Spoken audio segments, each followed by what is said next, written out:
Well, what was scary about it was I went to their house for a counseling session, and while I was there, Stacy shared some things that Drew had done to her, and I won't get into those, but it was pretty graphic and it was pretty frightening. Physical and things, during you the mean? course of, do you mean like I'm not going to ask you for specifics, but abuse? Do you mean? Well, I would characterize it as that. It was not physically hitting her, but it was very intimidating and very controlling. Okay. So I would still characterize that as abuse. Okay, then go ahead. I'm but sorry. No, it's okay. So she was sharing these things and going into quite a lot of detail, and he just got less and less comfortable with being there. But he wasn't really reacting. He got very stone-faced, got very quiet, and at one point he stood up and he said, "I think I've had about enough," and he reached out and shook my hand. And then he left the table and walked out of the kitchen, and I didn't know where he went.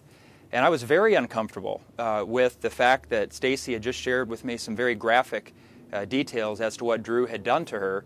And I'm left there sitting with her, with Stacy, right in her kitchen, not knowing where Drew is. And I sat with her and I prayed with her, and after a couple of minutes, I made the decision that I was going to find him in the house. So I just got up very slowly, and I made my way towards the front of the house from the kitchen, and walked very slowly, and I saw him right in his office next to the front door.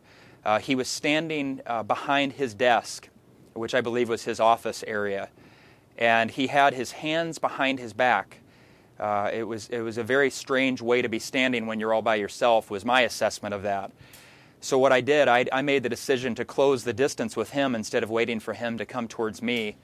And I kept my hands out, and I just wanted him to know, I'm not threatening you, but I want to know what's going on here. So I just slowly walked towards him, and I stuck my right hand out to him to shake his hand, and I said, "Are you okay?" And he said, "I'm okay. I just had enough." So I shook his hand, but when I shook his hand, he never pulled his left hand out. So I believe that was a move to intimidate me. But I definitely would never do a counseling session in someone's house again. And we know that then led to you having a sort of counseling session at a Starbucks with Stacy Peterson. And was that where she told you what she witnessed about him coming home and the night that Kathleen Savio died, and that he wasn't in bed with her as she thought he was, and she couldn't find him? What were you saying, though, that you couldn't say in court about a police car that was going by that you noticed when you were talking to Stacy? Well, Stacy had told me before that she was often followed by Bolingbrook police officers. And I thought that sounded strange when she said it. But it wasn't 2 minutes later that she said, "Oh my gosh, there's one right now." And I looked behind me as I was seated on the patio at the Starbucks, and a Bolingbrook police car slowly drove past us. And I couldn't see who it was, and she couldn't identify the person either. But he slowly drove past us.